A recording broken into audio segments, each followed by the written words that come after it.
একটা বিষয় কি, এই মানুষটা সবাইকে বোঝে, সব কিছু শেষে না ওই মানুষটাকে কেউ বুঝে না, কখনো কেউ বোঝার ট্রাইও করে না।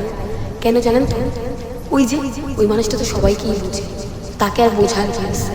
সেটা আপনার ফ্যামিলি, ফ্রেন্ডস, আপনার প্রিয়জন যেই হোক না কেন, তাহলে তার কি কখনো এই এক্সপেকটেশনটা থাকতে পারে না যে তাকে কেউ বুঝবে? অল্প বুঝুক, বুঝবে তো। আমরা মানুষরা অনেক স্বার্থপর। কেন জানেন তো?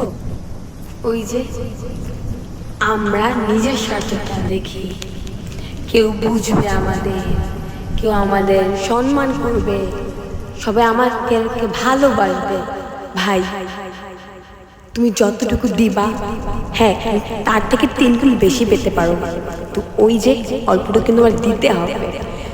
সে যে কোনো কিছু হোক, সব কিছু শেষে দেখবেন কি জানেন? ওই যে দিন শেষে তালিকাটার যে রেজাল্টটা হয় না, ওইটাই হচ্ছে কি যে মানুষটা সবাইকে বুঝে, সেই মানুষটা। কিন্তু কি জানেন, তারপর সবাই বলবে তখন তাকে, তুমি তো বুঝতা, তুমি কেন বুঝাইলা? তুমি তো চাইলে বুঝাইতে পারতা।